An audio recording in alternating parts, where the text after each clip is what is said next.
খেয়াল করে দেখেন, শেষ করলাম, একটা ভালো জব পাইলাম, এরপরে তোমার সাথে আমার পরিচয় হলো, আমি তোমাকে ভালোবেসে ফেললাম। এরপরে আস্তে আস্তে জানতে পারলাম যে তোমার তোমার লেভেলটা অ্যাকচুয়ালি অনেক উপরে, তুমি অনেক রিচ ফ্যামিলি থেকে বিলং করো, আর আমার বাবা গ্রামের একজন সামান্য কৃষক, আমার ভাই পড়াশোনাও জানে না, আমার ছোট বোন আছে, মানে এক কথায় একটা কৃষক পরিবারের ছেলে আমি, গ্রাম থেকে উঠে আসা ছেলে আমি। তোমাকে যদি আমি সব সত্যিটা বলে দিতাম, তুমি হয়তো আমাকে অ্যাকসেপ্ট করতে না, তুমি আমাকে ছেড়ে চলে যেতে। দেখো, আমি তোমাকে অনেক বেশি ভালোবেসে ফেলছি, আমি তোমাকে হারাইতে পারতাম না।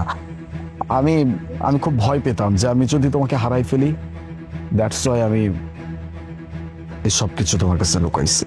আলিফ, তুমি আমাকে কি ভাবছো? হ্যাঁ, তুমি আমাকে আর পাঁচটা মেয়ের মতো ভাবছো যে আমি যখন এইটা জানবো যে তোমার বাবা গ্রামের একজন কৃষক, তোমার ফুল ফ্যামিলি গ্রামে থাকে, আর আমি তোমাকে ছেড়ে দিব? হ্যাঁ, আমি তো তোমার ফ্যামিলি দেখে তোমাকে ভালোবাসি নাই, তোমার সাথে সম্পর্ক জড়াই নাই, আমি শুধু তোমাকে দেখছি, তোমাকে ভালোবাসি। তোমার ফ্যামিলির কি আছে বা না আছে এটা আমার দেখার বিষয় না। কিন্তু তুমি কি করলে? হ্যাঁ, তুমি আমার সাথে এত বড় একটা প্রতারণা করলে। এই এতটা বছর যাবত আমি এটাই জেনে আসছি যে আমার হাজবেন্ডের দুনিয়াতে কেউ বেঁচে না, অথচ আমার হাজবেন্ডের সবাই আছে, বাবা ভাই বোন সবাই আছে। তুমি আমার সাথে এত বড় মিথ্যা কথা বললে। হ্যাঁ, আমি তোমাকে কোনোভাবেই মাফ করতে পারবো না। দেখো মোনা, আমি অন্যায় করছি, এটা আমি স্বীকার করছি, আমি মিথ্যা বলছি। হ্যাঁ, তুমি যেটা বলছো এইটাই, আমি প্রতারণা করছি, কিন্তু আমি সত্যি তোমাকে হারানোর ভয়ে করছি সবকিছু।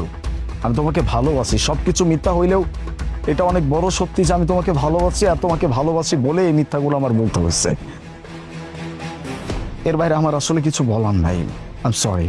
শোনো আলিফ, তুমি যদি আমাকে শুরুতেই সত্যিটা বলে দিতা না, বিন্দু মাত্র আমার মধ্যে কোনো হেজিটেট আসতো না যে আমি তোমাকে বিয়ে করব কি করব না। বাট তুমি আমার কাছে সত্যিটা গোপন রাখছো, সত্যি গোপন রেখে তুমি আমাকে বিয়ে করছো, তার মানে তুমি আমাকে ঠকাইছো।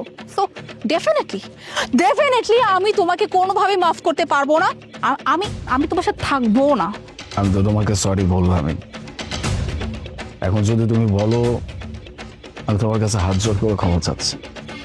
অন্যায় করছে, স্বীকার করতে বাধা কিসের? আমার বাবাটা অসুস্থ,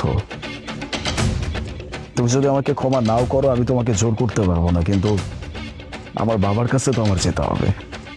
আই এম সরি আগে। আমি কি গো, শোনেন, আমি এই ভাইরে চিনি না, আর আমার লেগে আপনারা দুজন ঝগড়া করেন না। ভাই আমার দেখলাম ভালো আছে, আমি বাপের যা কমুনি, আমার